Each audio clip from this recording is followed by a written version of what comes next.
Bismillahirrahmanirrahim.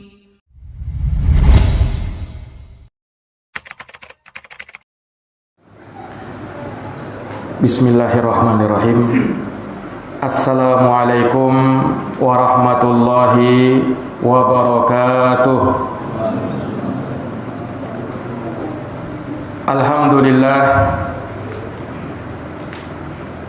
Alhamdulillahi rabbil alamin, wal aqibatu lil muttaqin, wala udwana illa 'alal zalimin. Asyhadu an la ilaha illallah wahdahu la syarika lah, wa asyhadu anna Muhammadan abduhu wa rasuluh, sallallahu alaihi wa ala alihi wa sahbihi wa man tabi'ahum bi ihsanin ila yaumiddin wa sallama tasliman katsira. Subhanaka la ilma lana illa ma 'allamtana innaka antal alimul hakim. Allahumma 'allimna ma yanfa'una wanfa'na bima 'allamtana wa zidna ilman ya karim. Rabbi shrah li sadri wa yassir li amri wahlul 'uqdatan min lisani yafqahu qawli, amma ba'd. Ma'asyaral muslimin wal muslimat, hadirin wal hadirat, Bapak Ibu jamaah salat maghrib yang dirahmati dan dimuliakan oleh Allah.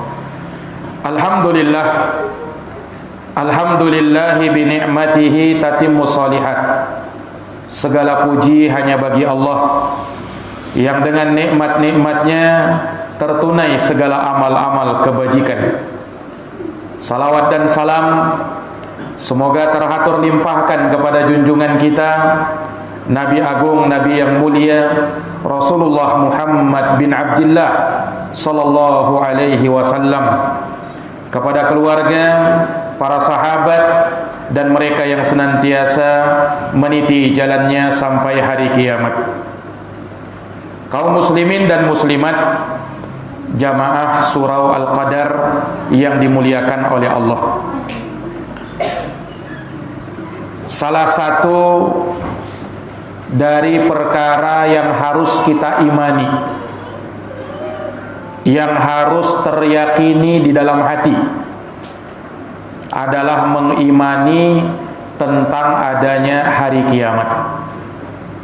Dan pastinya hari kiamat itu akan tiba,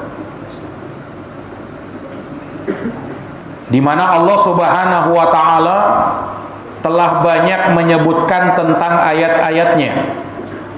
Tidak ketinggalan Rasulullah sallallahu alaihi wasallam juga menyebutkannya di dalam hadits-haditsnya yang sangat banyak. Oleh karenanya dijadikan iman kepada hari kiamat sebagai salah satu dari rukun iman yang 6, yang mana tidak sah iman kita kepada Allah sebelum kita meyakini iman kepada hari kiamat. Setiap dari kita, semua dari kaum muslimin tentu yakin dan percaya akan adanya kehidupan setelah kehidupan ini, akan adanya hari kebangkitan, akan adanya hari pembalasan, akan adanya hari di mana Allah akan menimbang semua amalan, akan adanya hari di mana kita akan melewati as-sirat, jembatan yang dipampangkan di atas api neraka jahanam. Akan ada hari di mana kita diperhadapkan dengan amal-amal soleh kita dan amal-amal buruk kita, entah jalannya ke surga ataukah sebaliknya jalannya ke neraka. Ini sama kita imani.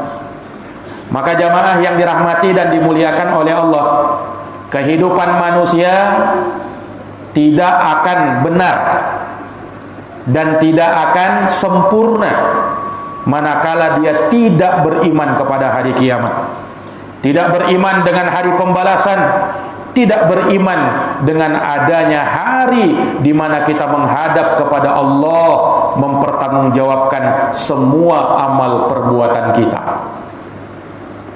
Tanpa itu, maka dia akan berbuat seenaknya dalam kehidupan dunia ini. Tak peduli halal dan haram, dia akan sikat.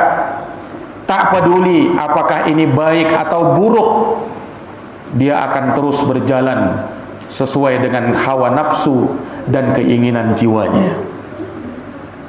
Hanya keimanan kepada hari kiamat yang membuat seorang itu baik dan mempersiapkan amal-amal soleh untuk kehidupan setelah ini. Para jamaah, hari yang akan datang, hari kiamat, bukanlah hari yang ringan.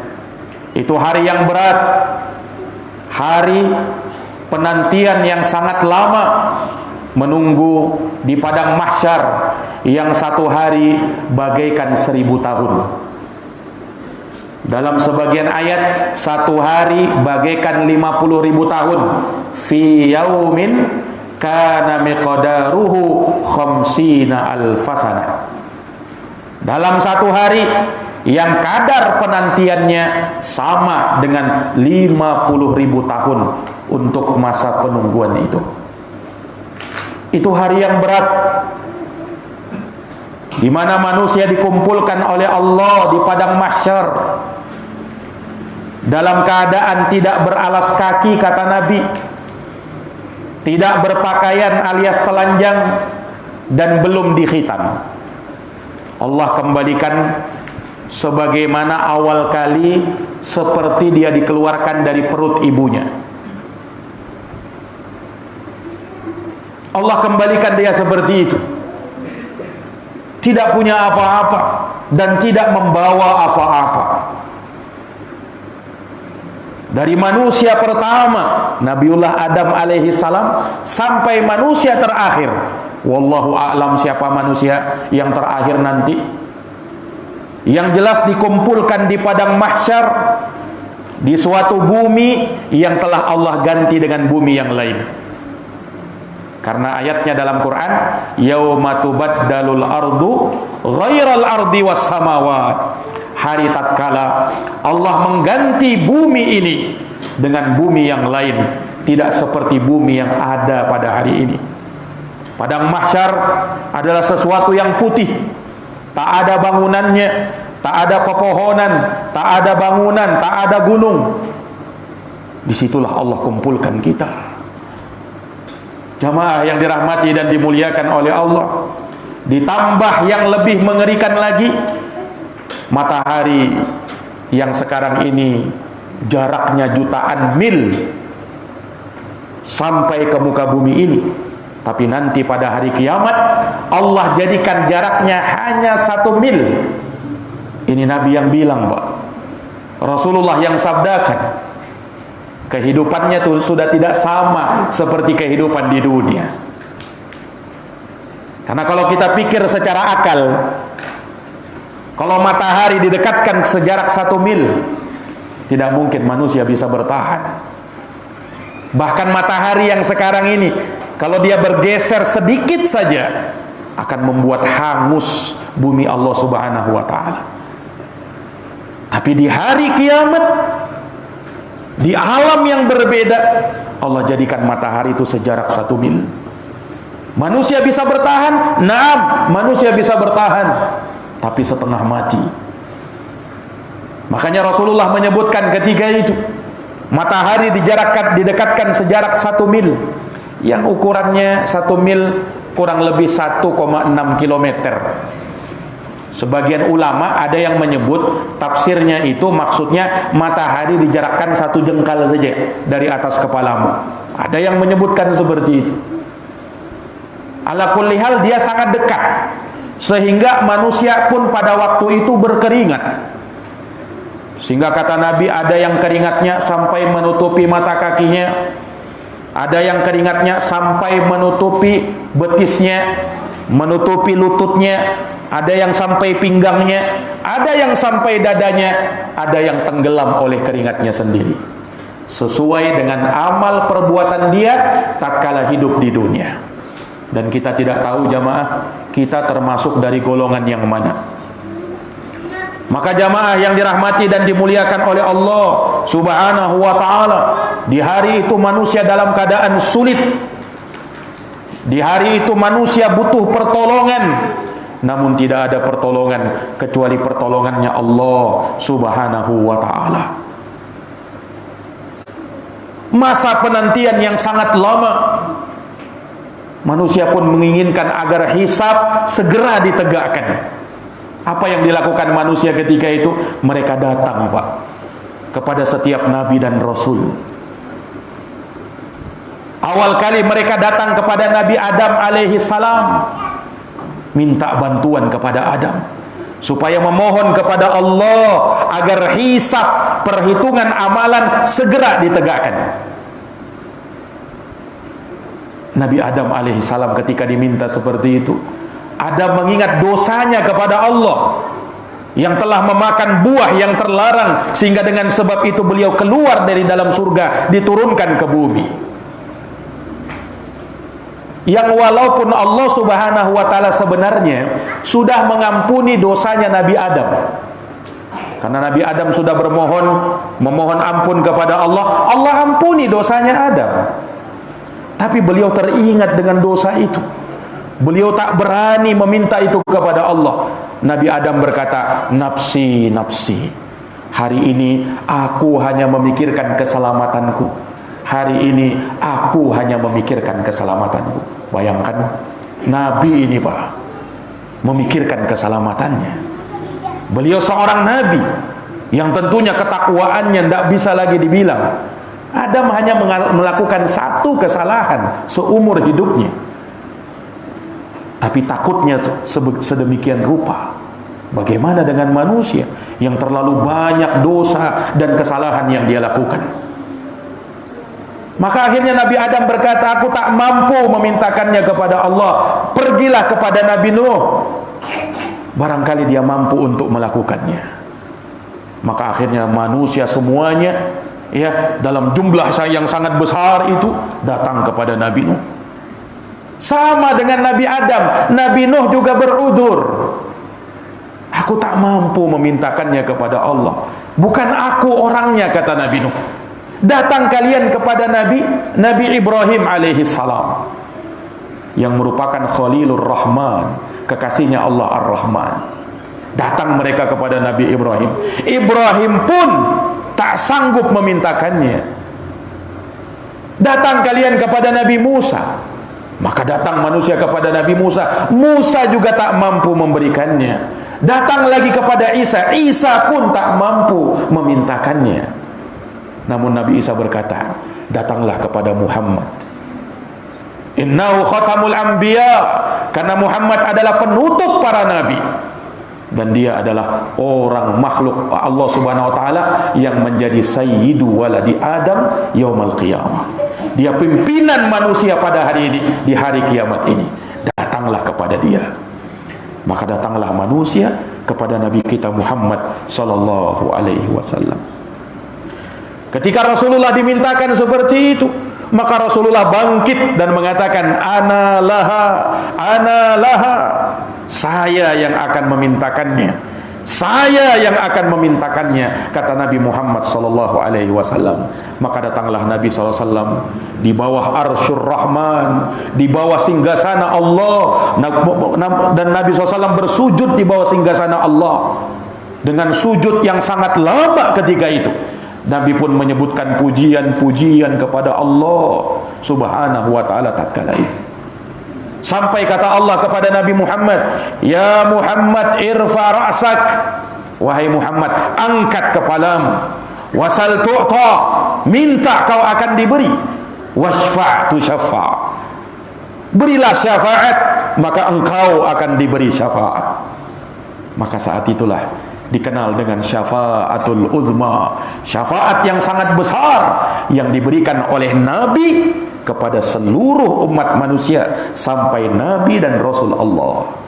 Inilah syafaat yang kita memohonnya kepada Allah. Semoga kita termasuk dari orang-orang yang mendapat syafaat Rasulullah Muhammad sallallahu alaihi wasallam. Para jamaah yang dirahmati dan dimuliakan oleh Allah, dalam peristiwa ini Ketika matahari didekatkan sejarak 1 mil itu, ada manusia-manusia yang dimuliakan oleh Allah. Manusia-manusia pilihan Allah yang diberikan teduhan, naungan. Hari itu tak ada atap.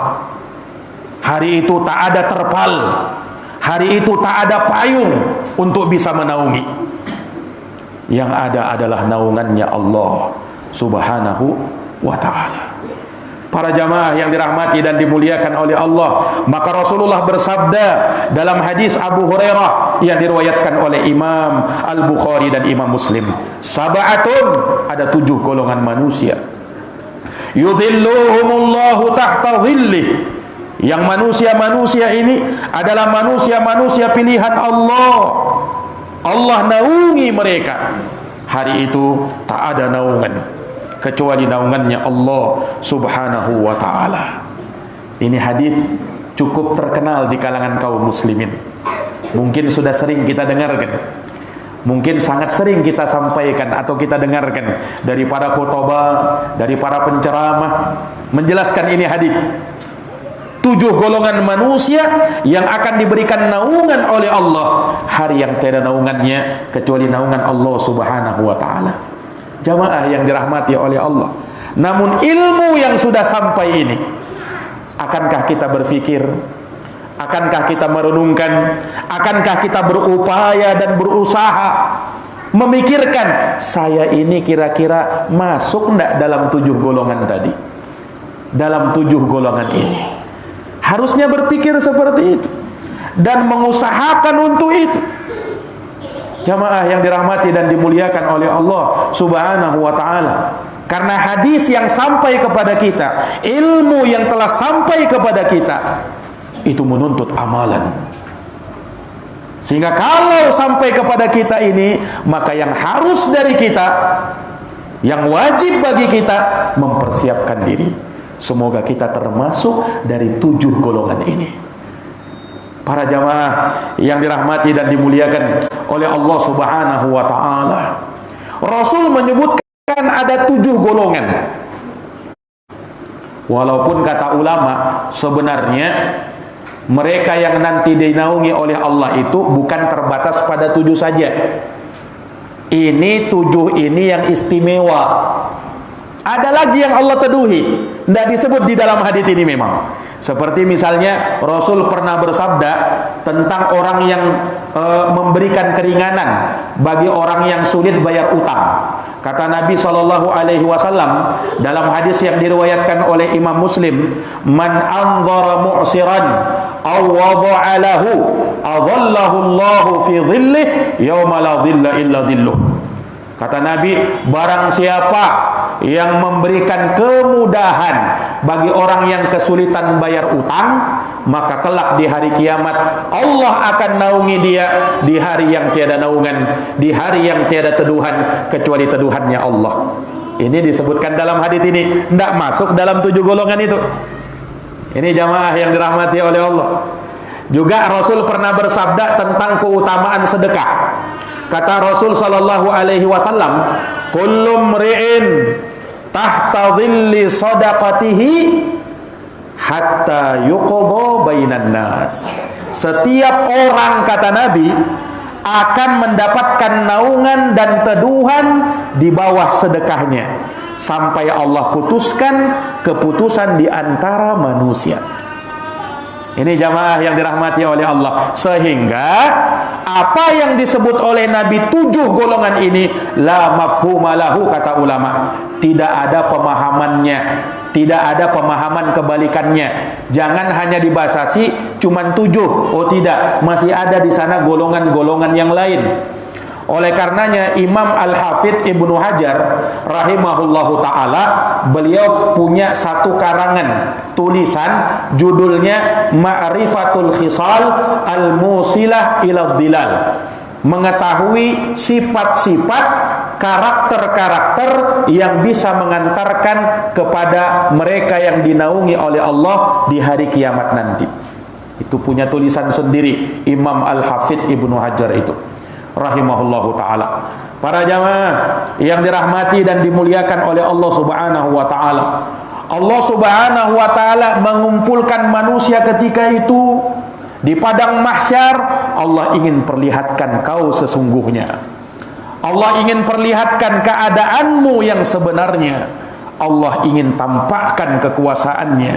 Allah ingin balas setiap amal perbuatan manusia sesuai dengan apa yang dulu dia lakukan di dunia. Lihat Allah berfirman, liyajziyalladina asa'u bima amilu wa yajziyalladina ahsanu bil husna. Kata Allah, agar Allah memberikan balasan kepada orang-orang yang berbuat jahat sesuai dengan apa yang dulu dia lakukan, dan agar Allah memberikan balasan kepada orang yang berbuat baik, Allah balas dengan surga. Ini jamaah, disitulah Allah Subhanahu wa ta'ala akan menegakkan keadilan dengan seadil-adilnya. Manusia di dunia boleh jadi dia tidak mendapatkan keadilan, boleh jadi dia dizalimi sampai dia meninggal dunia, tapi jangan khawatir, nanti akan ada pengadilan Allah pada hari kiamat. Pengadilan Allah tak bisa kita mempermainkan, tak bisa kita anggap remeh, tak bisa lisan ini bersilat lidah. Kalau di dunia Pak, di pengadilan dunia, kita mungkin masih bisa berdusta, kita mungkin masih bisa bohong, kita mungkin bisa bersilat lidah. Di pengadilan dunia, kita mungkin bisa sogok, kita mungkin bisa suap hakimnya. Tapi di pengadilan Allah, yang menjadi hakim adalah Allah sendiri. Kita tak bisa sewa pengacara di waktu itu. Di dunia kita mungkin bisa sewa pengacara. Kita banyak uang, kita bisa sewa pengacara-pengacara yang hebat untuk bisa menyelamatkan kita. Di hari kiamat, kita maju sendiri-sendiri, tanpa ditemani oleh sanak saudara, tanpa ditemani oleh pengacara. Tidak ada. Kita sendiri yang mempertanggungjawabkan amal perbuatan kita. Kita maju satu-satu di hadapan Allah.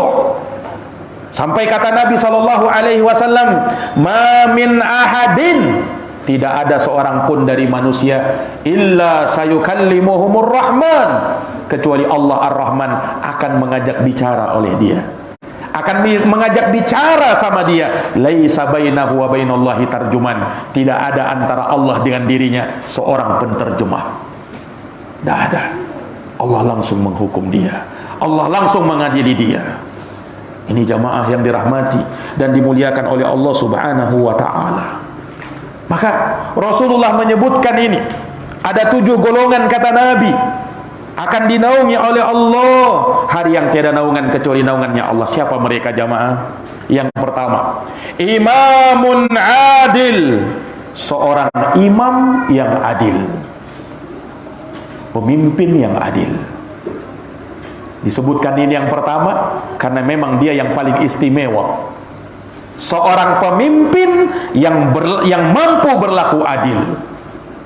Ini pemimpin yang luar biasa. Dia pemimpin, diangkat menjadi pemimpin. Entah dia pimpinan negara, atau pimpinan wilayah, atau pimpinan di kampungnya. Bahkan kata ulama, masuk juga pimpinan dalam rumah tangga. Karena setiap kita Pak pemimpin. Rasul pernah bersabda, kullukum ra'in wa kullukum mas'ulun an ra'iyati. Setiap kalian adalah pemimpin dan setiap dari kalian akan dimintai pertanggungjawaban akan kepemimpinannya. Setiap kita pemimpin. Maka kalau begitu masuk di dalam hadits ini. Kapan? Kalau kita mampu berlaku adil. Kenapa jamaah pemimpin yang adil disebut? Karena dia seorang pemimpin. Artinya apa? Dia punya kesempatan untuk berlaku zolim. Dia punya kesempatan untuk bisa korupsi sebanyak-banyaknya, memperkaya dirinya. Dia bisa berlaku zolim karena dia pemimpin. Tapi bersamaan dengan itu, dia tidak gunakan kekuasaannya untuk itu. Dia berlaku adil. Kekuasaan yang diberikan kepada dia, dia tahu itu amanah, harus saya tunaikan dengan sebaik-baiknya. Ini pemimpin yang menjadi harapan bagi manusia. Pemimpin yang adil, yang kelak nanti akan dinaungi oleh Allah, hari yang tiada naungan kecuali naungannya Allah. Bahkan Rasulullah menyebutkan bahwa pemimpin yang adil kelak di hari kiamat ala manabir min nur, akan diberikan kekhususan oleh Allah. Dia akan berada di atas mimbar-mimbar yang terbuat dari cahaya. Allah muliakan dia. Orang-orang menyaksikan, orang-orang melihat betapa mulianya dia. Kenapa? Berada di atas mimbar cahaya. Kenapa jamaah? Karena selagi di dunia dia pernah menjadi pemimpin dan dia berlaku adil. Para jamaah yang dirahmati oleh Allah, makanya syarat kepemimpinan harus adil. Rasul tidak memberikan kepemimpinan kepada yang tak bisa berlaku adil. Makanya Pak, dalam Islam itu kepemimpinan atau jabatan tidak diberikan kepada orang yang berambisi mau meminta jabatan itu.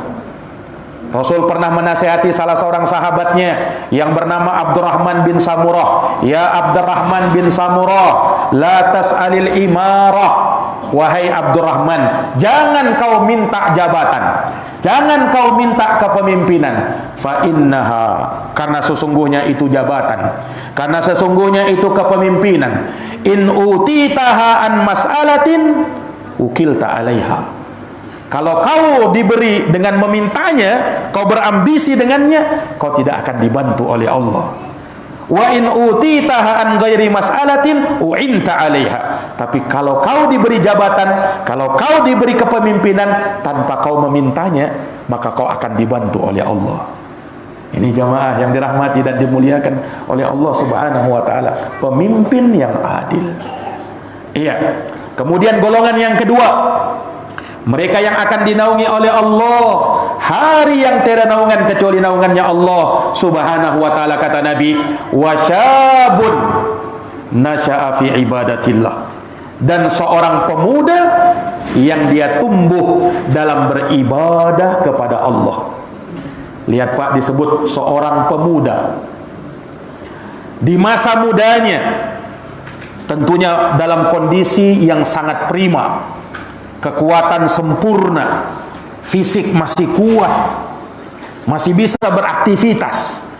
Dia kuat untuk melakukan apa saja yang dia inginkan, sampai pun perbuatan maksiat, karena masih muda.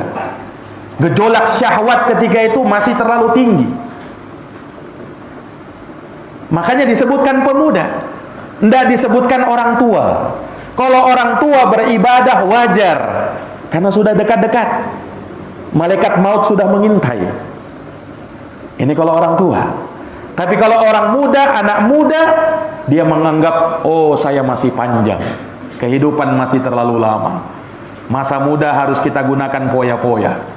Ini pikiran sebagian anak muda, kecuali anak muda yang betul-betul dirahmati oleh Allah Subhanahu wa taala. Makanya dosa itu semakin besar kalau ada orang yang sudah tua bangka, sudah tua renta, tapi masih bermaksiat. Makanya tentang orang yang tidak dilihat oleh Allah sama Allah pada hari kiamat, siapa? Syekhun zanin, kata Nabi. Orang tua renta tapi masih doyan, nauzubillah, berzina. Nah, ini lebih berat hukumannya.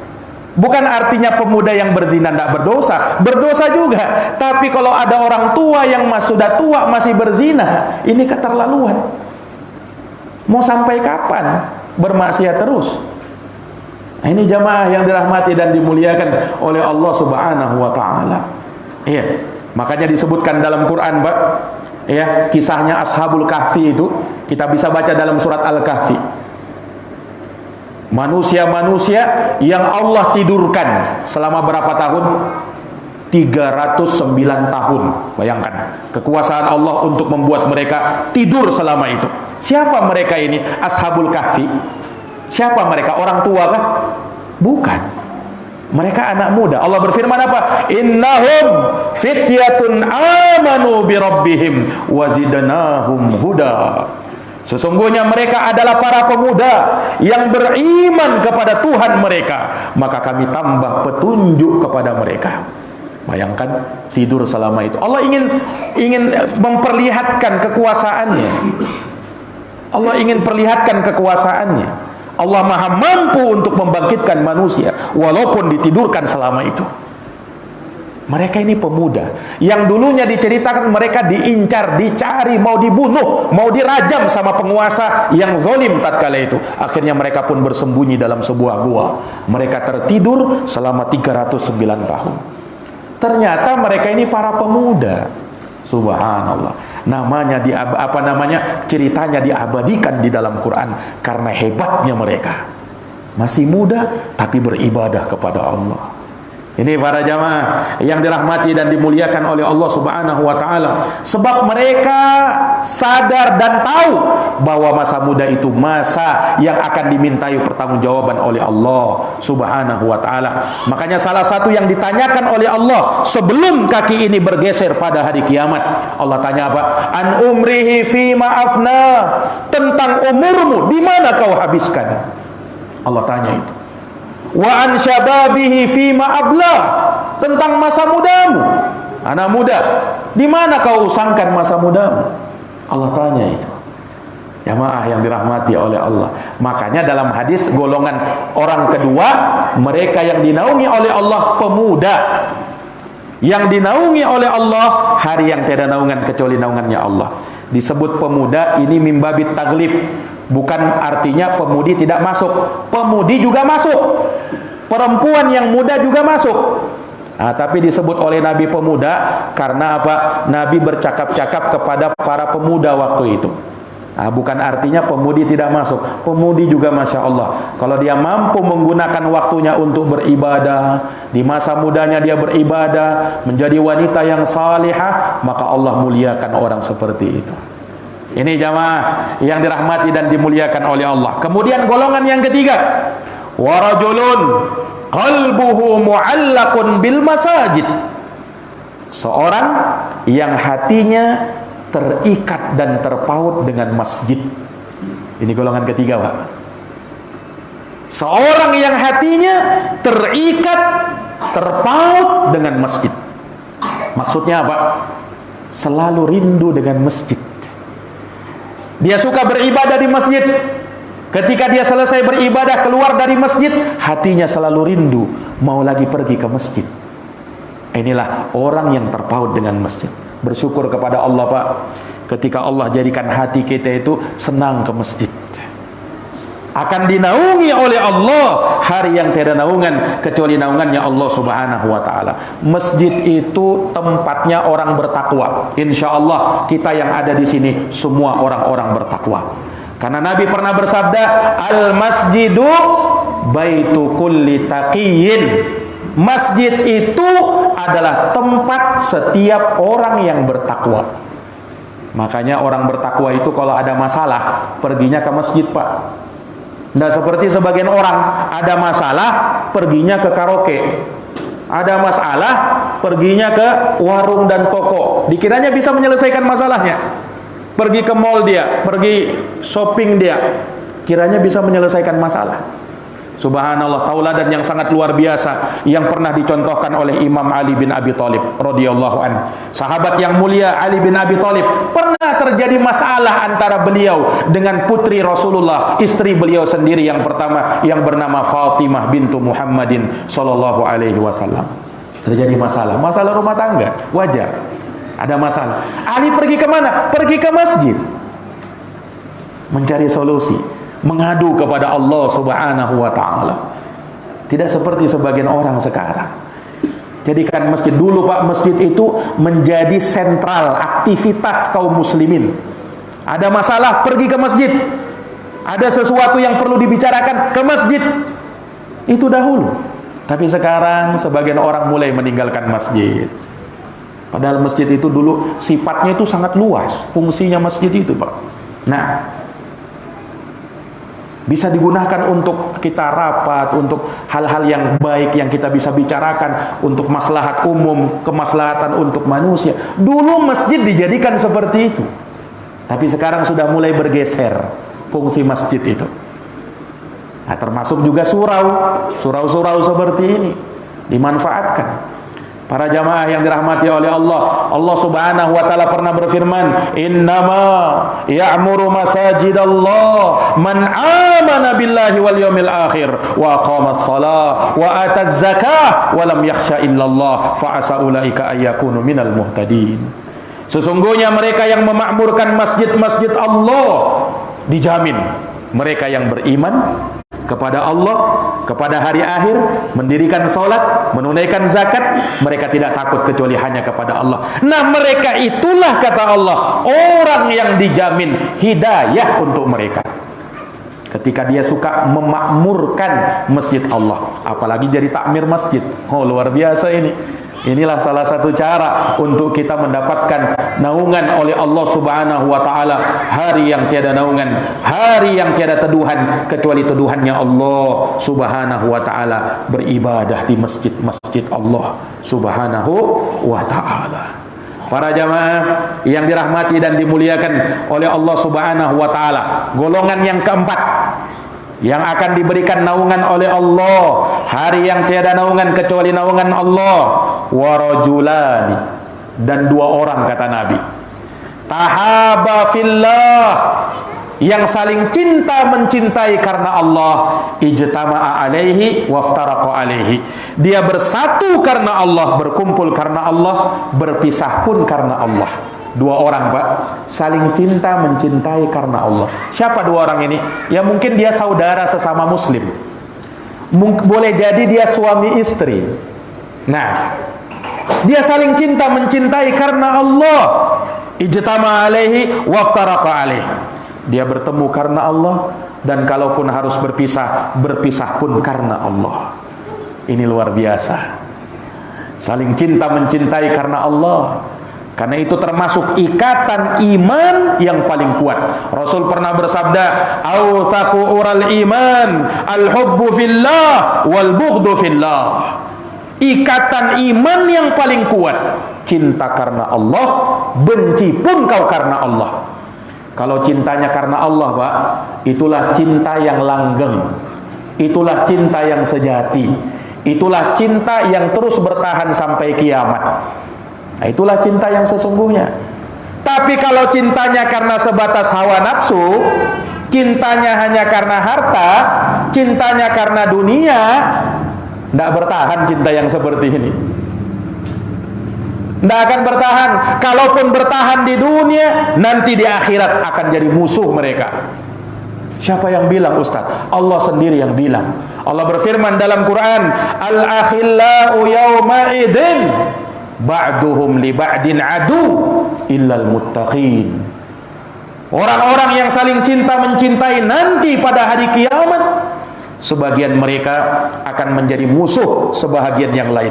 Lihat, orang yang saling cinta mencintai nanti di hari kiamat, sebagian mereka akan menjadi musuh sebahagian yang lain, illal muttaqin, kecuali mereka yang membangun cintanya karena Allah Subhanahu wa ta'ala. Makanya, Pak, kalau kau cinta kepada pasanganmu, kau cinta sama istrimu, istri cinta sama suaminya, katakan, saya cinta kamu karena Allah.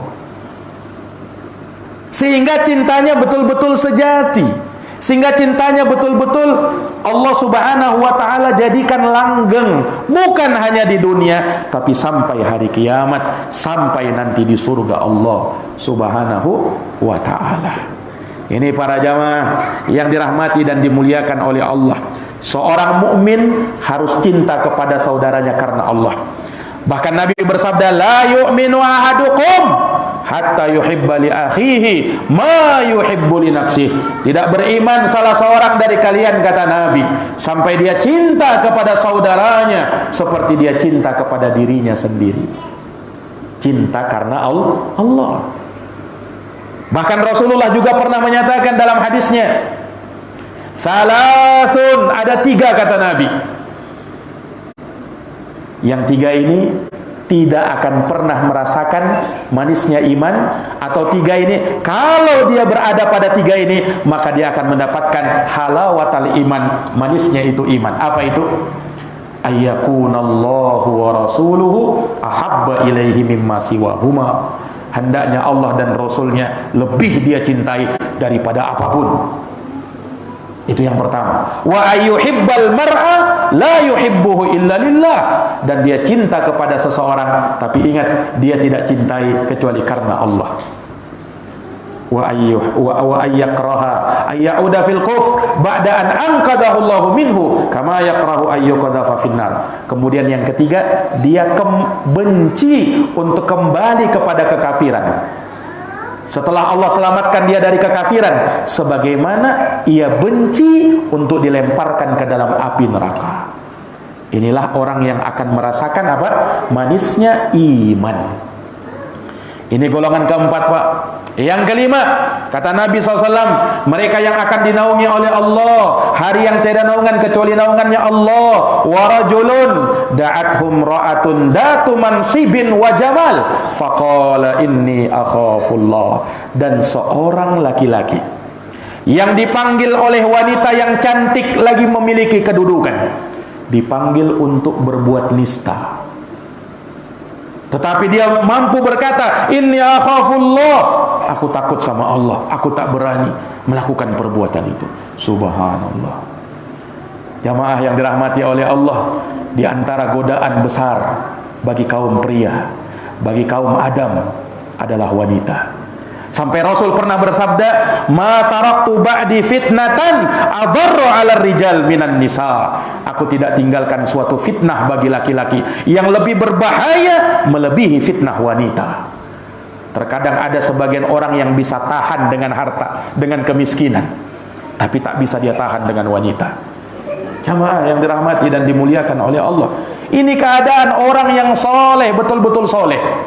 Bukan dia yang mengajak, bukan dia yang meminta, tapi dia diajak, dia diminta. Wanitanya bukan wanita sembarangan, wanita yang cantik, punya kedudukan, dalam kondisi yang dia merasa aman pada waktu itu. Subhanallah, ini gambaran persis seperti ujian yang Allah timpakan kepada Nabiullah Yusuf alaihissalam. Kita bisa baca, Pak, dalam surat Yusuf, bagaimana Nabi Yusuf itu diuji oleh Allah dengan cobaan ini. Imra'atul Aziz, istrinya Al-Aziz, yang konon namanya Zulaikha katanya, menggoda Nabi Yusuf alaihissalam. Zulaikha itu wanita yang sangat cantik, istrinya seorang pembesar. Dalam keadaan pintu sudah tertutup, jendela sudah tertutup rapat, tak ada yang mengawasi. Diajak Nabi Yusuf alaihissalam untuk berbuat zina. Subhanallah. Allah subhanahu wa ta'ala memberikan perlindungan dan pertolongan kepada Nabi Yusuf alaihissalam, sampai Allah subhanahu wa ta'ala abadikan kisahnya dalam Quran. Dan Allah puji Nabiullah Yusuf alaihissalam, innahu min ibadinal mukhlasin. Sesungguhnya Yusuf alaihissalam itu adalah hamba Allah yang betul-betul diberikan keikhlasan. Tidak sembarangan, Pak. Orang yang seperti ini, kita tidak bisa menjamin diri kita ketika berdua-duaan dengan wanita di tempat, di ruangan yang kosong, berlama-lama di tempat itu, kemudian kita tidak berzina, tidak berbuat nista. Tidak ada jaminan. Apalagi iman sebagian dari kita, sebagian dari manusia sangat kurang, sangat kurang. Jamaah yang dirahmati dan dimuliakan oleh Allah, tapi mereka yang betul-betul dijaga oleh Allah, dia pandai menjaga kehormatannya. Lihat balasannya Allah di dalam Quran, wa may yasta'if yu'iffahullah. Rasulullah bersabda, barang siapa yang menjaga kehormatan dirinya, Allah akan jaga dirinya. Al jaza min jinsil amal, balasan sesuai dengan jenis amal perbuatan kita. Kemudian yang jamaah yang keenam, mereka yang dinaungi oleh Allah, hari yang tidak naungan kecuali naungannya Allah. Kata Nabi, warajulun tasaddaqa bi sadaqatin fa akhfaha.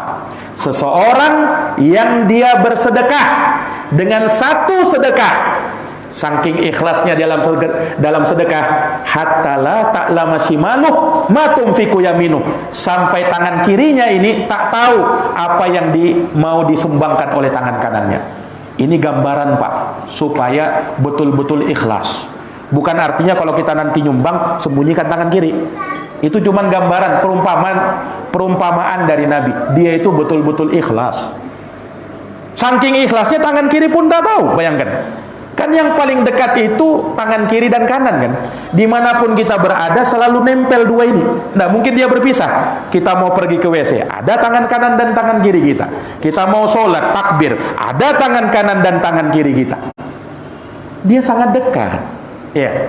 Bahkan tangan kanan dan tangan kiri ini lebih dekat antara kita dengan istri kita. Kalau kita dengan istri kita, kadang kita pisah sama dia. Ya kan? Tapi kalau kanan dan kiri, pernah nggak pisah dia, Pak? Nggak bisa. Kecuali kalau putus saja tangan itu. Tapi selama dia ada, maka tidak mungkin berpisah.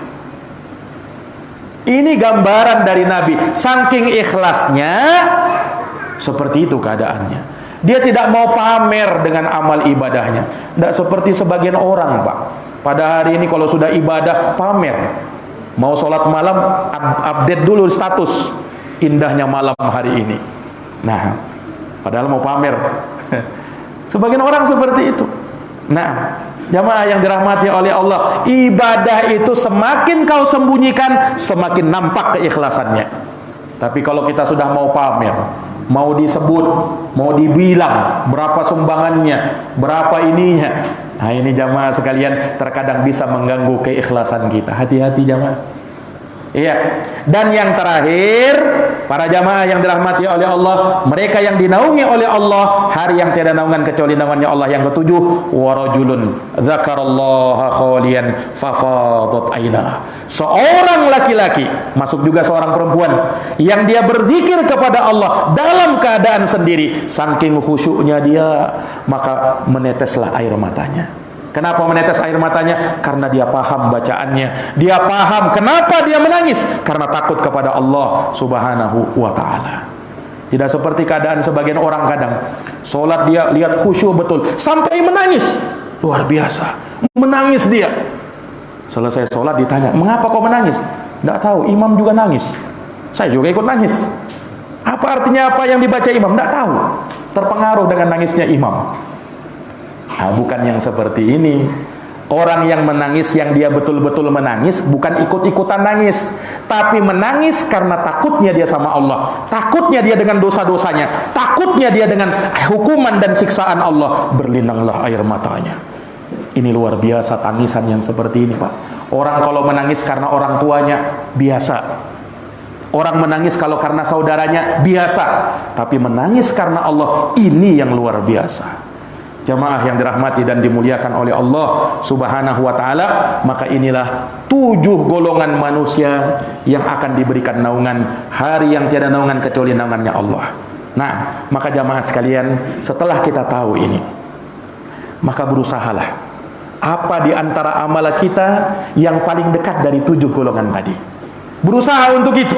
Berusaha untuk menjadikan saya termasuk dari golongan ini. Berusaha. Siapa itu, Pak? Kita ulang tadi. Pertama, imam yang adil. Yang kedua, seseorang yang hatinya terpaut dengan masjid. Yang ketiga, 2 orang yang cinta mencintai karena Allah, bertemu karena Allah, berpisah karena Allah. Yang keempat, seseorang yang dipanggil wanita cantik lagi memiliki kedudukan untuk berbuat nista, tapi dia mampu berkata, aku takut sama Allah. Yang kelima, seorang yang bersedekah, saking ikhlasnya dalam sedekah, tangan kirinya tak tahu apa yang disedekahkan oleh tangan kanannya. Dan yang terakhir, yang ketujuh, adalah seseorang yang berzikir kepada Allah subhanahu wa ta'ala, saking ikhlasnya, sendirinya dia dalam berzikir kepada Allah, berlinanglah air matanya. Maka jadilah salah satu dari 7 golongan ini. Kalau kita mampu mengumpulkan lebih dari 1, maka nurun ala nur, cahaya di atas cahaya. Jamaah yang dirahmati dan dimuliakan oleh Allah, inilah sedikit gambaran tentang hadis yang mulia ini. Tentu dengan harapan semoga Allah subhanahu wa ta'ala memberi taufik kepada kita, memberikan hidayah, kekuatan kepada kita, agar kita termasuk dari mereka-mereka yang dimuliakan oleh Allah subhanahu wa ta'ala di hari kiamat nanti. Bukan termasuk dari orang-orang yang dihinakan di hari kiamat nanti. Kita memohon kepada Allah, semoga amal ibadah, amal soleh yang kita lakukan lebih berat daripada amal keburukan, dosa-dosa yang kita lakukan.